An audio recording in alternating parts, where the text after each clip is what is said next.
انسان کو بہت مختلف طریقوں سے آزمایا جاتا ہے۔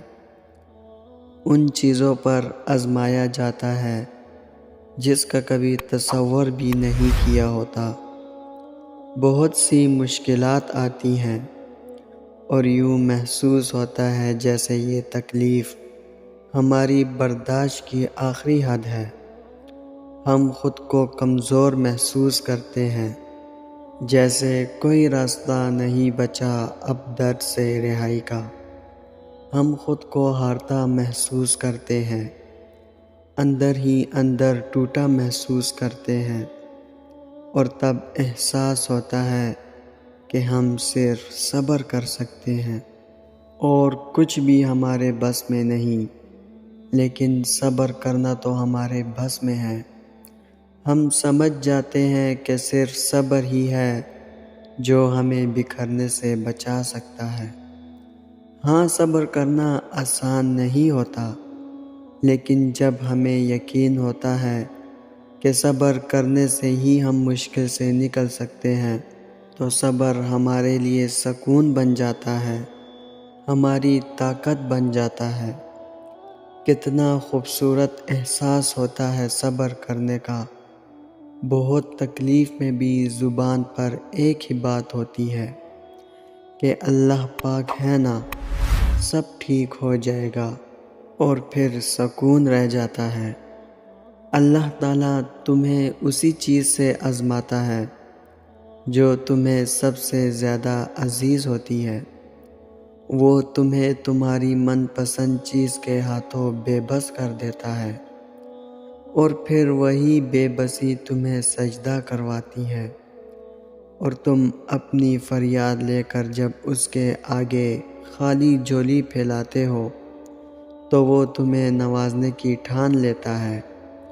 ناممکن اللہ کے لیے کبھی بھی کچھ نہیں ہوتا، وہ ممکن تمہارے لیے بنا دیتا ہے، اور پھر تم جب مانگنے کا تسلسل نہیں توڑتے تب وہ بھی تمہیں دینے کا وسیلہ بنا رہا ہوتا ہے۔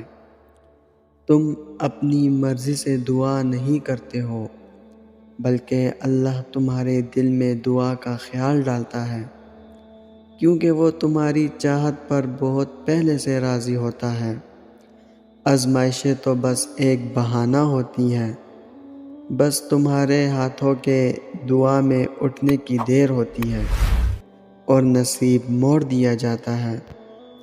اللہ پاک قرآن پاک میں سورہ یاسین کی آخری آیات میں فرماتے ہیں کہ جب وہ اللہ کسی چیز کا ارادہ کرتا ہے تو پس کہتا ہے کہ ہو جا، پس وہ شے ہو جاتی ہے۔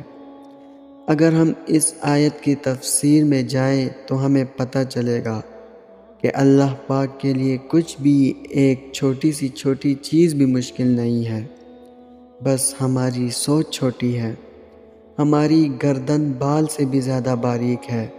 ہم تو پل جھپکانے کے روادار نہیں ہیں۔ ہمیں ایک سانس اپنے رب کے حکم سے آتی ہے، وہ چاہے تو ہمیں دوسرا سانس نہ آئے، لیکن اس کی مہربانی کی حد یہ ہے کہ ہمیں معلوم ہونے کے باوجود بھی کہ ہماری سانسوں کی ڈور اللہ کے ہاتھ میں ہے، پھر بھی ہم بہت سے پلان بناتے ہیں۔ وہ ہمیں ان تمام پلان کو پورا کرنے کی بھی مہلت دیتا ہے۔ پھر ہم یہ کیوں کہتے ہیں کہ اللہ نے اس بات پر کن کیوں نہیں کہا؟